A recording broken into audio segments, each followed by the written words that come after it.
Listo, entonces empezamos. Como ya les comenté, vamos a hablar un poco de la anatomía del tracto urinario y la fisiología de la micción. El contenido de la charla de hoy es, vamos a iniciar con la anatomía renal, un poco de generalidades, la vasculatura renal, siguiendo con anatomía del tracto urinario superior, los uréteres y la vejiga. La parte de uretra la vamos a dejar para charlas posteriores, ya que corresponde un poco más al tracto urinario inferior. Cuando hablemos un poco de genitales, vamos a abordar la uretra. Vamos a hablar un poco del sistema colector renal y por último de la fisiología de la micción.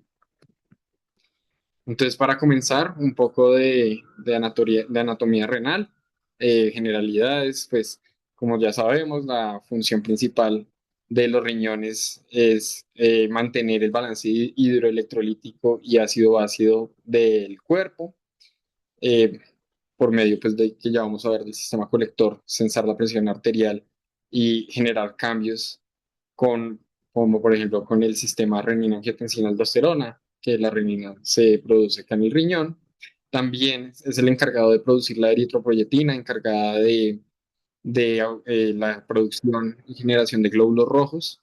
Y también se encarga un poco del metabolismo de la vitamina D, afectando el calcio. Entonces, un poco de la anatomía general del riñón. Las medidas son...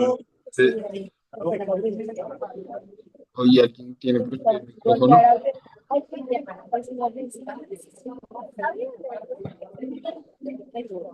Miguel, ¿puedes apagar el micrófono, por favor? Ah, qué pena. Entonces, el riñón tiene unas medidas de 10 a 12 centímetros de largo por 6 a 7 centímetros de ancho.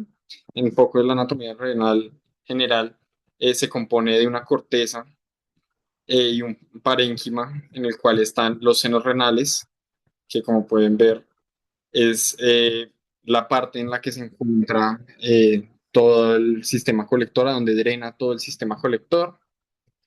El hilio renal, que es la parte por donde ingresa y sale todo el sistema vasculonervioso renal, y el, el uréter. En el parénquima renal, macro y microscópicamente, se divide pues, en dos componentes. El parénquima es toda la parte interna del riñón, que es la médula y la corteza. Entonces, dentro de la médula están las pirámides renales. La médula también se conoce como las pirámides renales, es la parte funcional del riñón. Acá lo tenemos señalado como el 3. Acá es donde se encuentra el aparato colector renal. Y cada una de la punta de las pirámides, es conocido el apex de las pirámides, se encuentra la papila renal, que desembocan todas en un cáliz menor. Entonces, como pueden ver, pues están señalados. En medio, dentro de la corteza y en medio de las pirámides, se encuentran espacios no funcionales de parénquima que se conocen como las columnas de Bertin. Por ahí es un espacio importante, ya que por estos espacios se atraviesan estructuras vasculares que irrigan toda la parte de la médula y la corteza. Entonces, es importante, digamos, en cirugía renal, ya que es una parte muy vascular que sangra fácilmente. Fuera del riñón, la parte externa del riñón, lo recubre la fascia de Gerota, que es un tejido interpuesto entre el riñón y las estructuras adyacentes. Lo cubre tanto superior, medial y lateralmente, y se encuentra medialmente unido al riñón contralateral. Esto lo separa de las estructuras intestinales y bueno, ya hablaremos un poco más de las relaciones anatómicas. Hablando un poco de la papila renal, los cálices y la pelvis, entonces son la primera parte del sistema de colección renal. La papila, como ya les dije en la diapositiva anterior, es la punta de la pirámide renal. Es la primera parte del sistema de colección renal. Aquí es donde termina eh, todo el sistema de las nefronas y va a guiar el líquido del filtrado de la sangre, que ya pues en este punto será la orina.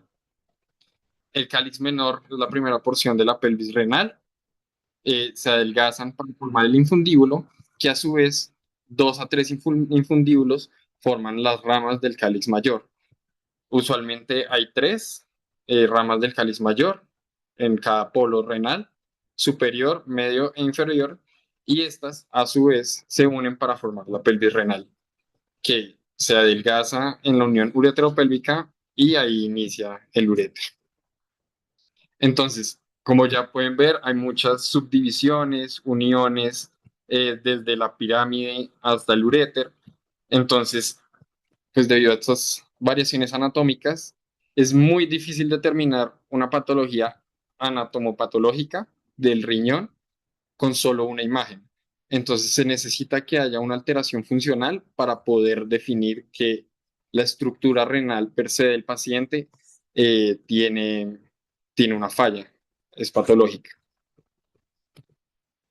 Entonces, hablando un poco de la vasculatura renal, el pedúnculo renal clásico consta de una arteria renal, una vena renal, que entran, como ya les dije, a través del ilio. La arteria renal es una rama directa de la aorta que sale justo debajo de la arteria mesentérica superior. La vena renal, a su vez, es una rama directa de la vena cava y se divide en este mismo nivel debajo de la arteria mesentérica superior. Para términos de relaciones, la vena es anterior a la arteria y el uréter y la pelvis renal son posteriores al paquete vascular. Entonces, de la arteria renal da ramas para la glándula adrenal, la pelvis renal y el uréter. Al acercarse el riñón, la arteria renal, como podemos ver aquí, se divide en 4 más ramas. Usualmente son 5, que se conocen como las arterias segmentarias. Entonces acá pueden ver que las primeras ramas de la arteria renal son las segmentarias, que irrigan las diferentes porciones del riñón. Es importante saber que la circulación renal no cuenta con circulación colateral. ¿Esto qué quiere decir? Que desde que se divide la arteria segmentaria y va hacia el polo renal o el segmento renal que va a irrigar, en medio de las dos arterias segmentarias y sus sitios de irrigación, no hay irrigación. Entonces son planos avasculares. Esto, como les, pues, llevándolo un poco a cirugía, es importante ya que en estas zonas no va a haber sangrado importante. Esto pues no se puede saber en medio de la cirugía, toca hacer imágenes previas o se puede hacer una inyección con tinta para poder demarcar estos planos o áreas avasculares. Entonces la primera rama y la más constante de las arterias segmentarias es la posterior. Se forma antes del ilio, acá antes de ingresar por el ilio renal, y hay 4 anteriores, entonces una posterior y 4 anteriores. Las anteriores se dividen apical, superior, media e inferior. Se define si es anterior o posterior dependiendo de la relación con la pelvis renal. Entonces, esto es importante también tener presente la relación anatómica de la división de la arteria, ya que como pues les acabo de decir, la arteria posterior está detrás de la pelvis renal. Entonces, una obstrucción en la unión ureteropélvica puede causar obstrucción en la arteria y una hipoperfusión. Entonces, siguiendo con las divisiones, las arterias segmentarias se dividen en arterias lobulares. En estas, pues siguen irrigando el parénquima y ya ingresando al parénquima después de las columnas de Bertin, se dividen en las arterias interlobares, que ya van un poco más hacia la periferia de la corteza renal. Entonces, en la base de las pirámides, la base es la parte superior, eh, contrario al ápex. Las arterias interlobales se dividen o dan ramas de las arterias arcuatas, que van justo por todo el borde, acá, por todo el borde de la base corticomedular. Y estas son las que dan ramas, dan la rama aferente del glomérulo renal. Entonces, pues esto todo es importante para ahorita hablar un poco del sistema de filtrado y colección renal. Y pues después hablaremos un poco de, del nefrón y eso. Entonces las venas renales, el drenaje venoso se correlaciona mucho con las arterias, van paralelas a las arterias, pero tienen la característica de que el drenaje venoso sí tiene circulación colateral, ya que drenan en capilares postglomerulares, drenando todo el parénquima renal. Pero después de las venas interlobulares, ya se corresponde paralelamente con las arterias. Entonces, todas las divisiones que les comenté anteriormente, las va a seguir la vena para hacer el drenaje. Por último, las ramas segmentarias, las anteriores a unirse a la vena renal, forman tres troncos que son los que van a drenar directamente en la vena renal y posteriormente en la vena cava. Entonces pueden haber variantes anatómicas en la circulación renal. La más común es la arteria renal supranumeraria, que es aún más común en el lado izquierdo, en el riñón izquierdo. La arteria renal izquierda tiene más chances de ser supranumeraria. Han habido casos de hasta 5 arterias renales izquierdas. Es aún más común si el riñón es ectópico. Y usualmente estas arterias renales supranumerarias tienen orígenes desde el tronco celíaco, la arteria mesentérica superior o las arterias ilíacas. También pueden haber venas renales supranumerarias, pero pues no son tan comunes, son menos comunes que las arterias renales. Entonces el sistema colector renal, que está dentro de las pirámides renales, dentro de la médula renal, se encarga del filtrado de la sangre. Entonces, en todo el sistema, el, la principal, el principal encargado de la función renal es el nefrón. Pero dentro del nefrón, que está dentro de la pirámide, se encuentra el glomérulo, que es el encargado, una interconexión, una red de capilares que se encargan del filtrado de la sangre para la eliminación de los desechos. Este cae en la cápsula de Bowman y entonces la red capilar glomerular y la cápsula de Bowman forman lo que es el corpúsculo renal o de Malpighi. Entonces, las partes del sistema renal, del sistema de filtrado es el glomérulo, que es como ya les dije, la red capilar, y tiene un como acueducto de túneles por el cual se va haciendo la reabsorción o eliminación de desechos o reabsorción de minerales y electrolitos necesarios pues, para el cuerpo. Entonces, la primera porción de este acueducto es el túbulo proximal, en donde hay microvellosidades, donde se da esta reabsorción de electrolitos y agua. En el loop de Henle, que es esta parte contorsionada que vuelve y sube, se da más la reabsorción de agua y después se convierte en el túbulo contorneado distal. El túbulo contorneado distal, si pueden ver aquí, forma como un círculo casi cerrado que está casi en contacto otra vez con el glomérulo. Esta parte de aquí es el aparato yuxtaglomerular. Aquí es donde se encarga, hay células encargadas de censar eh, alteraciones electrolíticas o variaciones en la presión arterial y son las que mandan la señal para poder generar renina y dar control a la presión arterial. Por último, el túbulo contorneado distal forma el túbulo colector, que es este que ya baja hasta la papila renal y sigue el camino hacia la pelvis, como ya les dije, pasando por el cáliz menor, el infundíbulo y el cáliz mayor. Hablando un poco de la anatomía de los uréteres, entonces la función de los uréteres es, con su estructura tubular, llevar la orina desde la pelvis renal hasta... Ay, disculpen un segundo que me voy a quedar sin batería.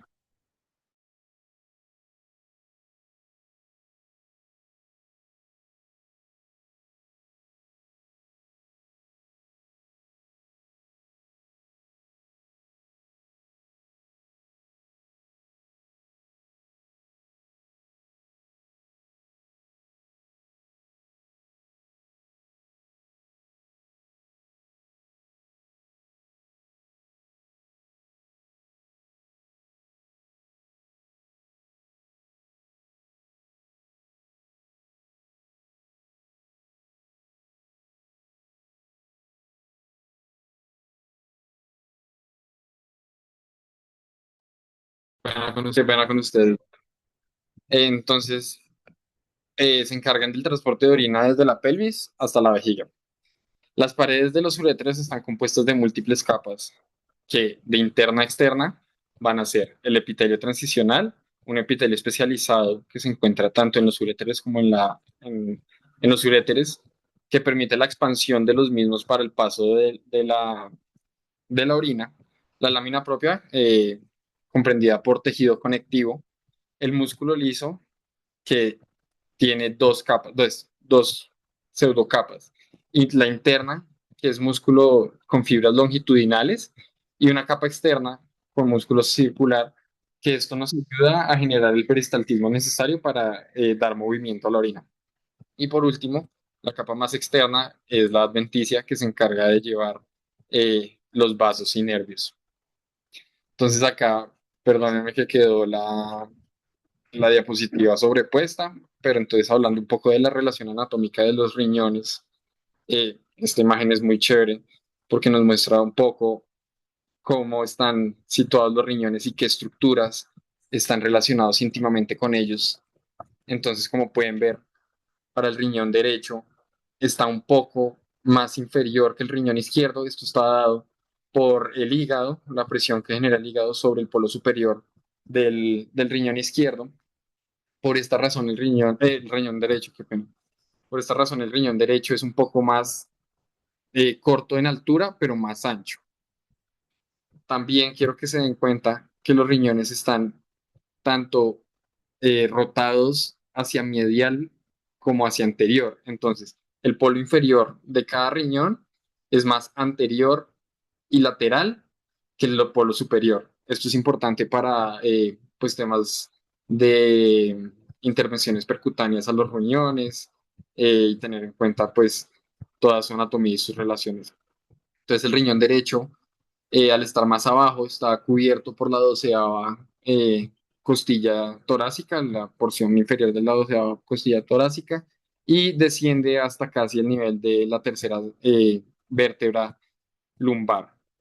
Entonces, como ya les dije, el riñón ejerce una presión sobre el polo superior, el hígado ejerce una presión sobre el polo superior del riñón. Acá pueden ver un poco cómo queda sobrepuesto sobre el polo superior.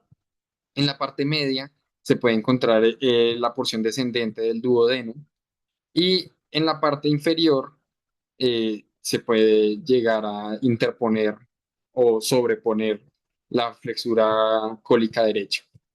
Por el lado el riñón izquierdo, en el polo superior se encuentra la cola del páncreas. Se puede encontrar superior a esta también en relación estrecha con el vaso. Y estos dos están relacionados, pues, aún más mediante el ligamento espleno-renal. Esto es de importancia clínica, ya que si hay un movimiento, una presión hacia caudal del riñón, el ligamento espleno-basal eh, puede llevar a una ruptura de la cápsula del vaso. En la parte inferior lo mismo, se puede encontrar el ángulo eh, esplenocólico.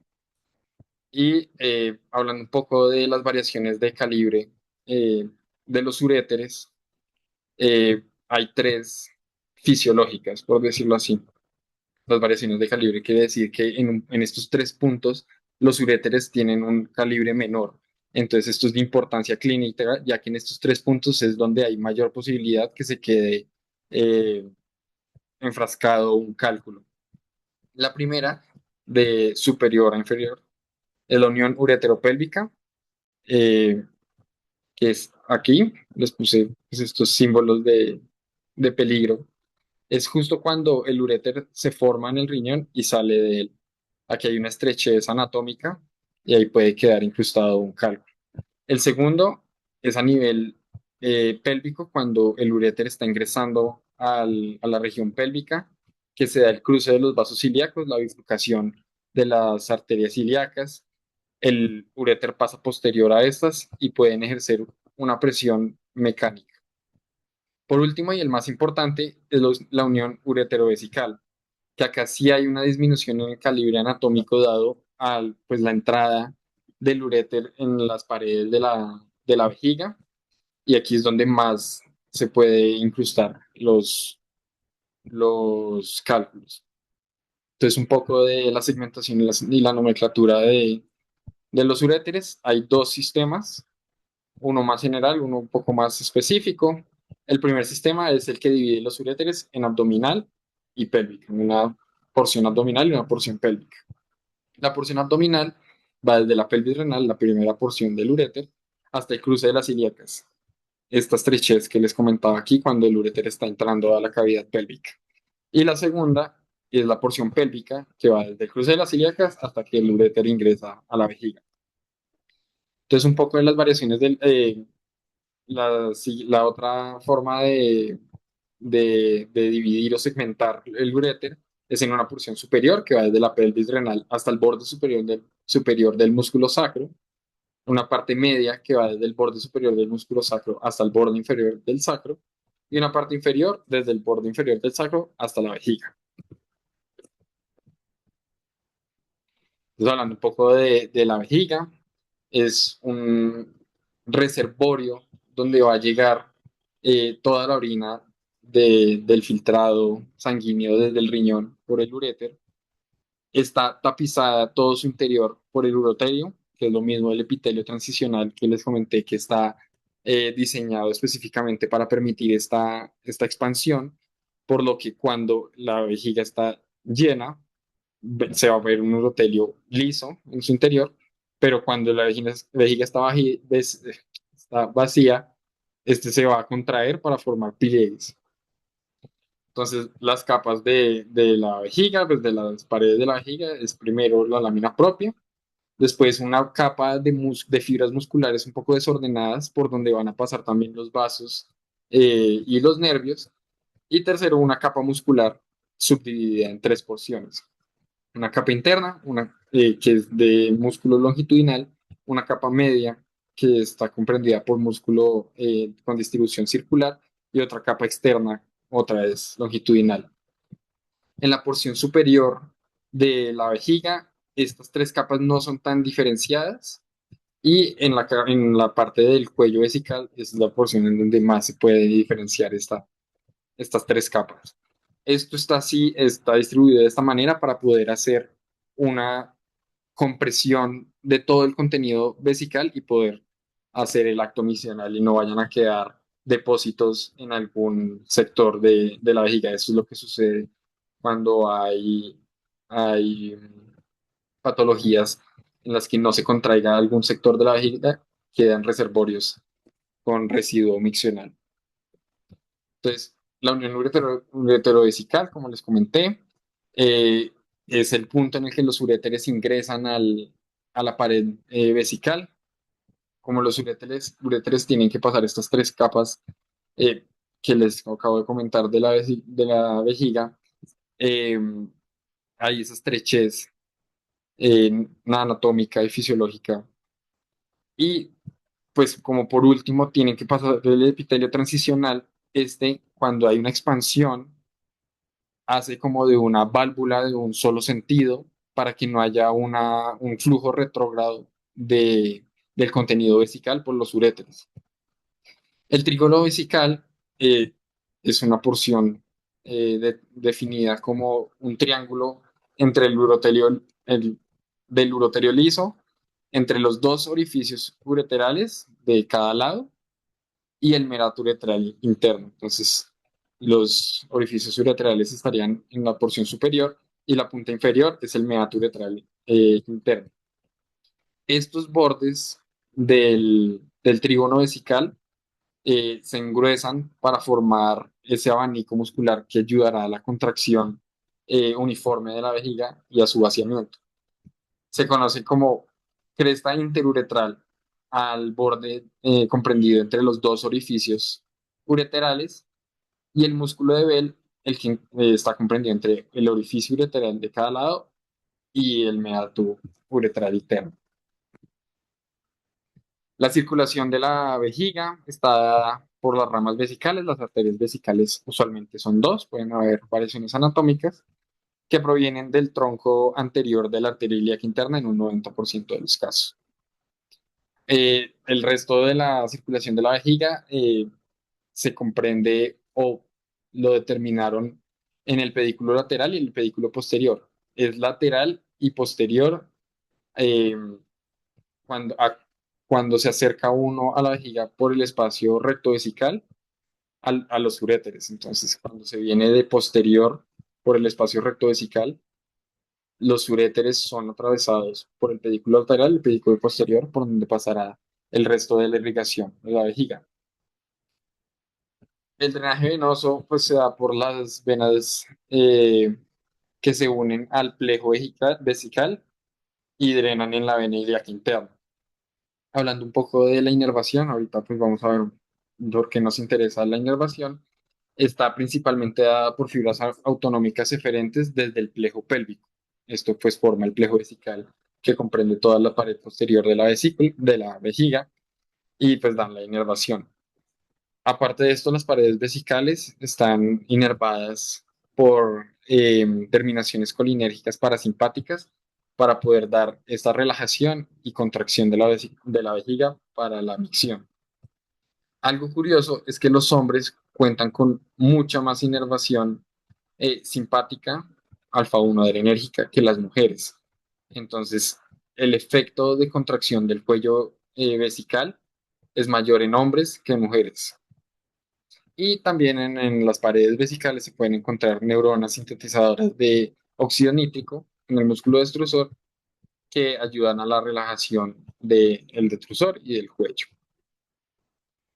La inervación, esta era la inervación eferente de la vejiga. La inervación aferente de la vejiga viaja con los nervios simpáticos, como el nervio hipogástrico, y parasimpáticos hasta los cuerpos eh, neuronales en las raíces dorsales a nivel toracolumbar y sacro en su camino hacia el sistema nervioso central para poder controlar la vejiga.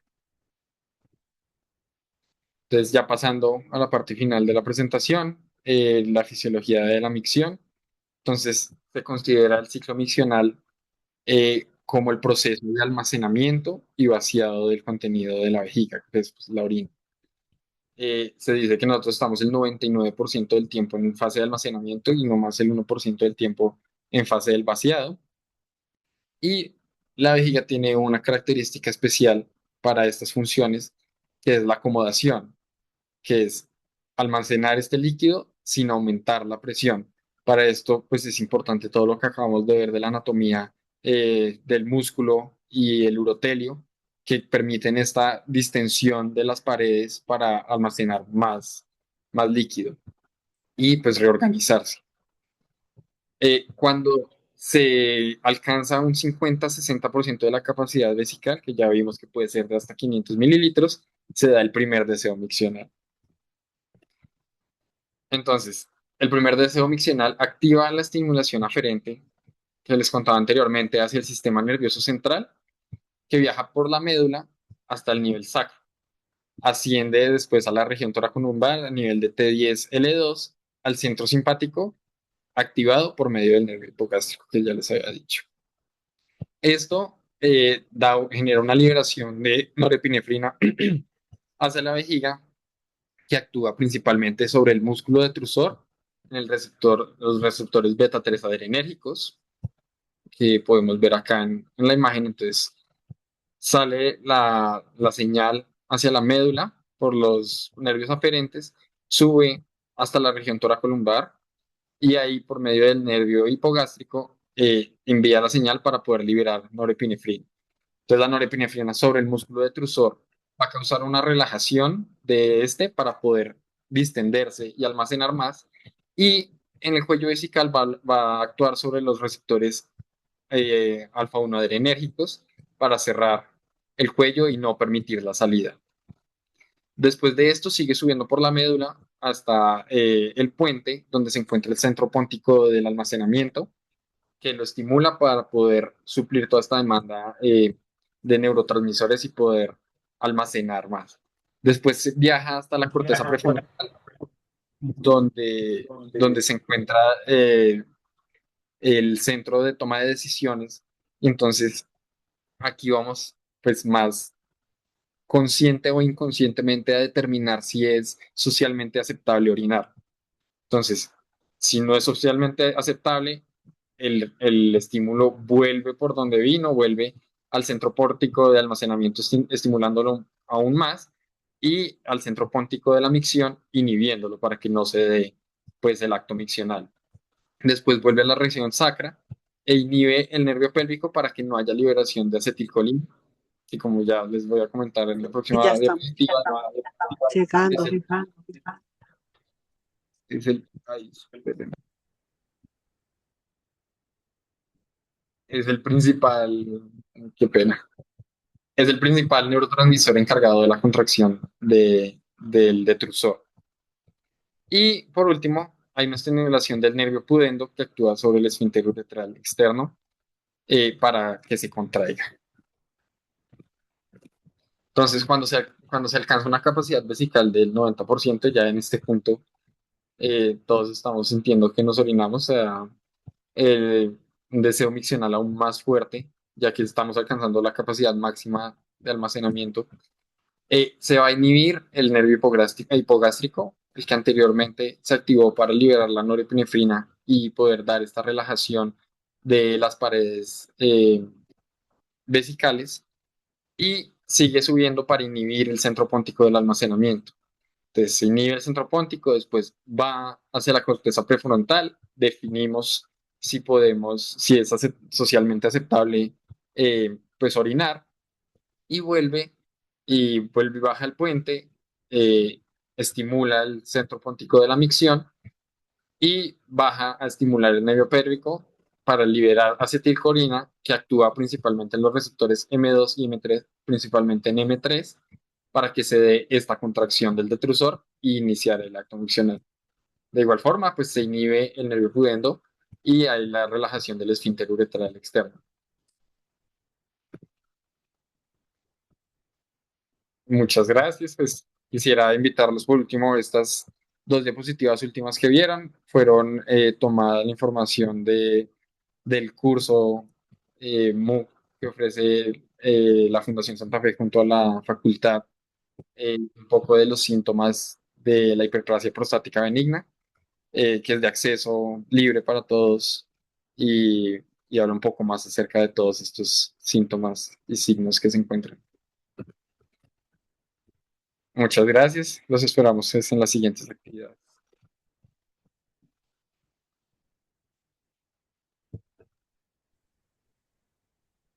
Diego, felicitaciones, muy buena revisión. Yo creo que es poco lo que tengo que, digamos, agregar de interés, digamos, porque creo que ha sido una revisión bastante comprensiva, práctica, que pone en contexto la anatomía del tracto urinario, no geniturinario, pero sí urinario, y hace un muy buen repaso de la fisiología miccional. Hay algunos detalles que uno podría profundizar en la parte, digamos, de la fisiología de la micción, sobre todo en el estímulo aferente, que yo creo que es importantísimo y tiene mucho que ver con patologías como la vejiga hiperactiva y con trastornos, digamos, de la sensación vesical. Pero casi que eso es charla, casi que va para una charla completa, ¿no? Hablar de todo lo que es la parte de aferencias, receptores, todo lo que se ha descrito nuevo, receptores de vaniloides, taquiquininas y todo esto, que yo creo que es importante tenerlo en cuenta. Lo otro es que, digamos que la clasificación que mencionó de la anatomía del ureter, de dividirlo en tres segmentos, es como lo que todos sabemos, ¿cierto? Es lo que clásicamente utilizamos, pero cada vez es más común, sobre todo ver en anatomía quirúrgica, la utilización de el ureter proximal y el ureter distal dividido por el cruce de los vasos ilíacos. Y hablamos de ureter proximal hasta el cruce de los vasos ilíacos, ureter distal por debajo del cruce de los vasos ilíacos, lo cual pues facilita mucho, digamos, el entender, digamos, anatómicamente a qué segmento uno se está hablando, hasta se está refiriendo. Y por ejemplo, cuando habla uno de litiasis, pues habla de litiasis proximal o litiasis distal tomando en cuenta ese parámetro. Pero como le digo, creo que no hay mucho que agregar. Yo creo que esta es una excelente iniciativa. Es una primera vez que ocurre esta reunión y hay conectadas 22 personas. Para nosotros como profesores de la universidad y profesores de urología. Es absolutamente grato ver la motivación que ustedes tienen para que esto se dé. Esto es una iniciativa que nace de ustedes, no es nuestra, pero que tiene todo el soporte de nosotros los profesores y ojalá siempre los podamos acompañar. Eh, Tal vez como única sugerencia es pongámoslo en la agenda del departamento, porque habrá mucha gente que quiere conectarse vía Fereste Conectada, que es una de nuestras residentes, pero estoy seguro que los demás residentes van a querer conectarse, estoy seguro que los mismos estudiantes rotantes van a querer conectarse.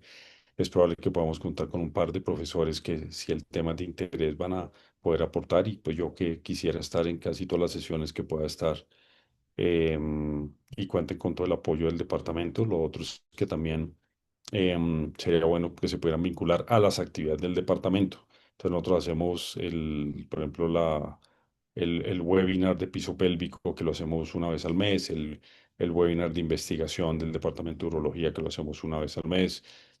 Ahorita estamos terminando otro MOOC de manejo de síntomas urinarios por crecimiento prostático actualizado con la fundación. Este no es con la universidad, este es directo con la fundación. Tiene una orientación un poquito más quirúrgica, eh, pero también más que orientación quirúrgica, lo que es más una orientación terapéutica, diría yo, que creo que puede ser interesante para todos y tiene como un ambiente un poquito distinto al MOOC actual que está en Coursera y que creo que así ha funcionado bastante bien, y se lo han completado ya un número importante de personas.